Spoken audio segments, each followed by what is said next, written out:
Central Wyoming Hospice and Transitions.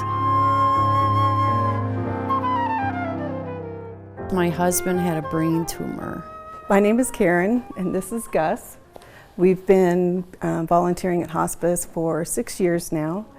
Gus is a therapy dog. We service about 10 patients in our hospice home setting, and then anywhere from 23 to 30 patients in their home settings. The tumor had come back and just really was very aggressive at that point. He goes into the room and usually has to nose around a little bit. He's very nosy. But then he goes over to the patient in the bed, and depending on their reaction, he'll put his paw up on the bed. I think as a nurse, it's extremely rewarding, especially when you have these patients who are dying. It's a way of ministering to them, showing them that you care for them. I couldn't take care of him at home because my husband was about 6 feet tall. Central Wyoming Hospice has always been dependent on the community for support, but this year has been an unusually difficult year, and we reached the point where we really had a fear that we were going to have to close our doors. My dad passed away 2.5 weeks after he came into hospice. In order to qualify for hospice services, a doctor has to say that you have a life expectancy of 6 months or less to live. And my mom was put into hospice 4.5 months ago. And they took really good care of him and me.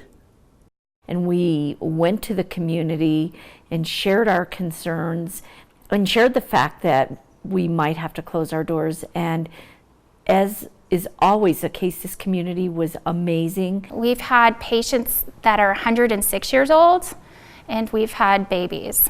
Levi was diagnosed January 28, 2015 with GM2 gangliosidosis, also known as Sandhoff disease.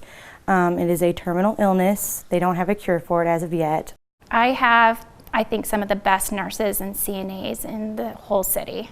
And, it's not just that they have amazing skills, they have the hugest hearts.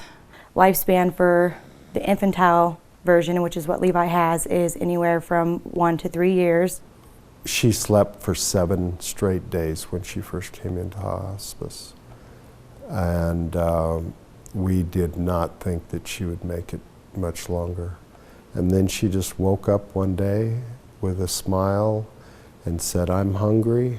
No matter what happens, he is our miracle, and he has changed so many lives just in the short period that he's been here. Levi does have a hospice team that takes care of him. His nurse, Dorothy, we are so thankful for her, and Kilty and all the women at the hospice. Instead of dinner, he really liked to go out for breakfast. There was really no days or nights anymore. It was just awake or not awake, and he would wake up and he would want breakfast. And in maybe 4 hours later, he would wake up again and he would want breakfast. And so it got to be kind of a thing here where we had the breakfast champion.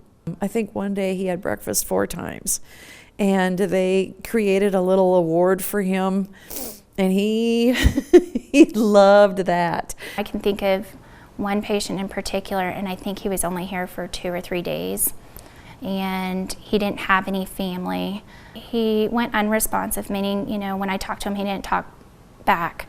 And I remember just telling him, somebody loves you. And he died within the next hour. And I was so glad that I had been able to be there for him in that moment and tell him that, because in my heart, I believe that's what he needed to hear. But I went home and I probably that next morning, I just cried. And I still get a little teary thinking about it, because I think sometimes what we're giving them isn't just necessarily the nursing, but it's the care and the love. I'm sure that it's really hard for him, because he's probably wondering how come he can't see anymore and can't hold the rattle anymore. He used to be able to hold his toys and shake them. He can't do that anymore. I have to wake up every day and be positive and live happy and do what I need to do every day to be happy, to make sure that Levi is happy. Time is really precious, and I think a lot of people take their kids for granted. And I think a lot of people take life in general and time for granted.